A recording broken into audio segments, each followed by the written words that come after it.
Isang mapagpalang gabi po sa ating lahat. Ang ating i-share ngayon ay makikita sa Book of Psalms, chapter 3, verse 1. Ito ang nakasulat.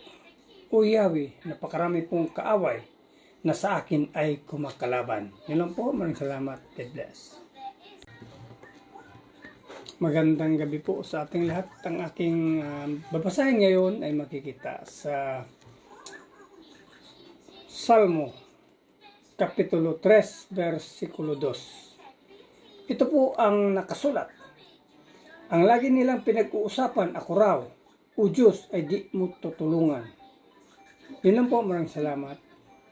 Purihin ang Panginoon sa kanyang banal ng mga salita. God bless us.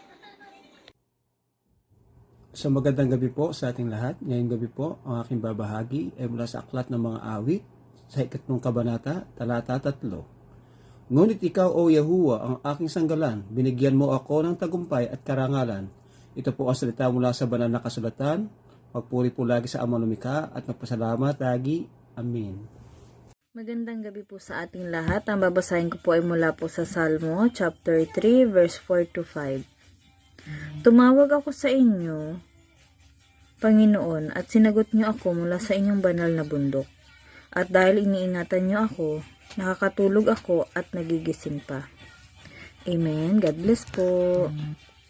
Hello po, ang aking Bible verse for today is from the book of Psalms, chapter 3, verse 6. Sa maraming kalabay, di ako matatakot.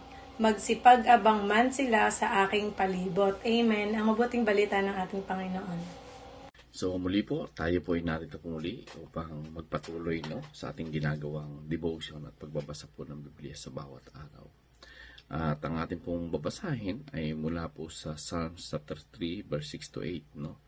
Sabi po dito, ako hindi natatakot sa 10,000 tao na nangalagay laban sa akin sa buong palibot. Bumangon ka, O Panginoon, iligtas mo ako, O aking Diyos, sapagkat iyong sinampal ang lahat ng aking mga kaaway. Iyong nabali ang mga ngipin na masama.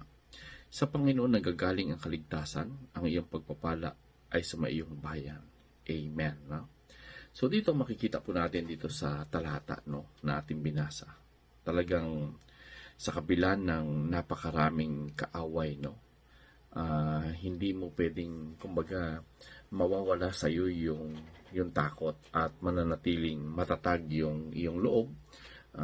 Sapagkat kapag alam mo na yung iyong Panginoon ay ang iyong kakampi, sapagkat dito sinasabi ni David, sinasabi ito ni David na hindi siya natatakot, sabi dito kahit 10,000 ang nakapalibot sa kanya, hindi po siya natatakot. Bakit hindi po natatakot si David, dahil alam niya na yung Diyos, ay ang kanyang kalasag, ito yung kanyang tagapagligtas, ito yung pwede mag-ingat sa kanya. So, ibig sabihin, kahit gaano karami yung problema ng isang tao, ay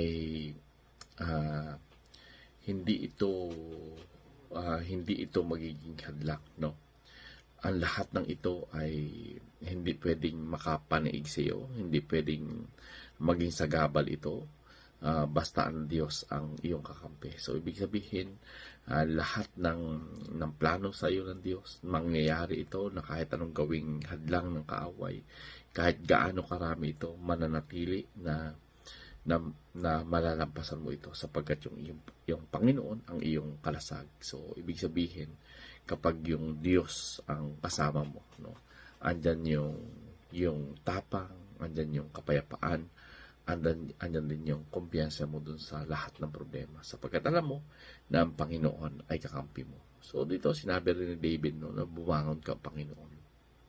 Yung grabe ang panalangin ito ni David. Hindi ito nangulugan na parang inaatasan niya ang Panginoon.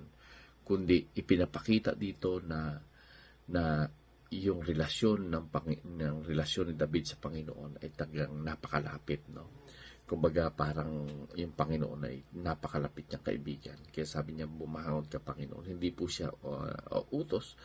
Hindi niya inutusan yung Panginoon. Kundi yung relasyon na namagitan sa kanila ay napakaganda, no? So dito makikita natin na talagang ang kalaban ay wala siyang kapangyarihan kapag yung Diyos, no, ang kumikilos sa iyong buhay. So ibig sabihin, sa gitna ng grabe yung panganib, pwede po tayong tumawag sa Panginoon, no? Pwede po nating hingin yung kanyang tulong. At dito pwede, sabi po niya sa talata sa 8, no, yung kanyang lakas, no, yung kanyang proteksyon, yung kanyang tagumpay, ay hindi po ito galing sa lakas lang ni David, no. Ito ay nanggagaling sa Panginoon. So ibig sabihin, kung ano yung meron kay David, ito po ay mula sa Panginoon. So dito po natin makikita na simula nang nakipaglaban si Haring David, ay hindi po galing sa kanya yung lakas na ginagamit niya, kundi galing ito sa Panginoon, sapagkat siya po ay nagtitiwala sa Panginoon. Siya, nandun yung sa kanyang puso, andun sa kanyang kaisipan, na ang Panginoon nakakampi niya, kung kaya't walang makakatalo sa kanya. Kahit gaano kalaki ito, nakikita ni David na kaya niyang talunin ito, sapagkat yung Panginoon ay kakampi niya, at ang Panginoon ang magbibigay sa kanya ng katagumpayan. So muli po, purihin ang Panginoon, and God bless everyone.